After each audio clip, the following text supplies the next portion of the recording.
SBIত account থাকিলে আপুনি টকা ডাবল কৰিব পাৰিব। হয়, ভাৰতবৰ্ষৰ সৰ্ববৃহৎ পাব্লিক সেক্টৰৰ বেংক SBI অৰ্থাৎ ষ্টেট বেংক অফ ইণ্ডিয়াত যদি আপোনাৰ একাউণ্ট আছে তেন্তে আপুনি টকা ডাবল কৰিব পাৰিব। ষ্টেট বেংক অফ ইণ্ডিয়াই তেওঁলোকৰ গ্ৰাহকসকলৰ বাবে লৈ আহিছে এক অভিলাষী স্কিম।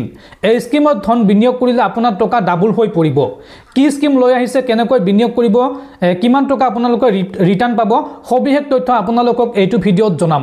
আপোনালোকে এতিয়াই ভিডিঅ'টোত লাইক কৰি ভিডিঅ'টো যিমান পাৰে সিমান শ্বেয়াৰ কৰি সকলোকে জনাই দিয়ক। তো বন্ধুসকল, বলক আমি ভালদৰে জানি লওঁ ষ্টেট বেংক অফ ইণ্ডিয়াই কি নতুন স্কিম লৈ আহিছে।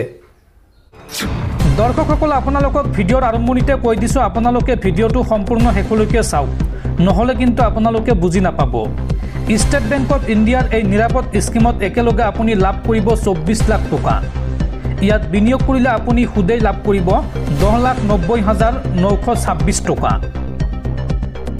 নিজৰ ভৱিষ্যত সুৰক্ষিত ৰখাৰ বাবে সকলোৱে নিয়মিত বিনিয়োগ কৰাটো খুবেই জৰুৰী। সেইসকল বেতনভোগীয়েই হওক বা ব্যৱসায়ীয়ে হওক, বহুতে বিনিয়োগৰ নিৰাপদ মাধ্যম হিচাপে বেংক FDকে বাছি লয়।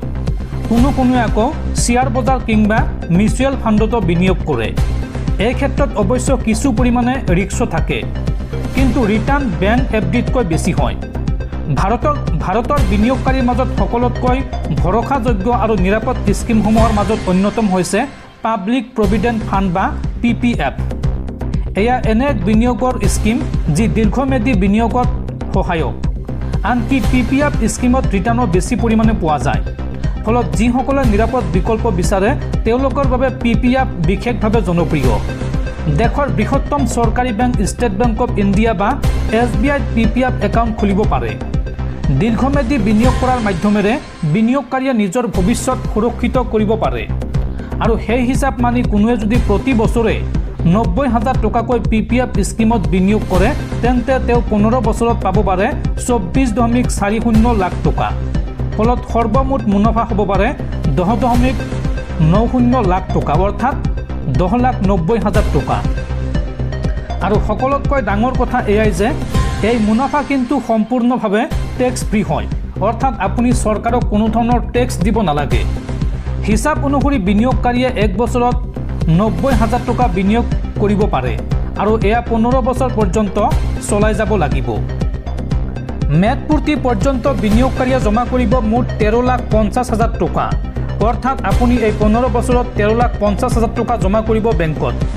কম্পাউণ্ডিং বা চক্ৰবৃদ্ধিৰ কাৰণে মেয়াদপূৰ্তিত লাভ কৰিব 24,40,926 টকা। ফলত এটা কথা স্পষ্ট যে ইয়াৰ পৰা বিনিয়োগকাৰীয়ে লাভ হিচাপে পাব 10,90,926 টকা।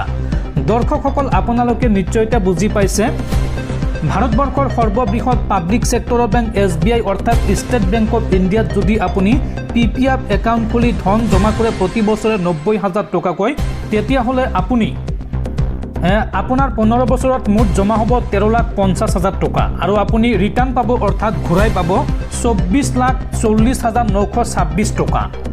ইয়াত আপোনালোকে সুদ হিচাপে ঘূৰাই পাব বা ৰিটাৰ্ণ পাব 10,90,926 টকা।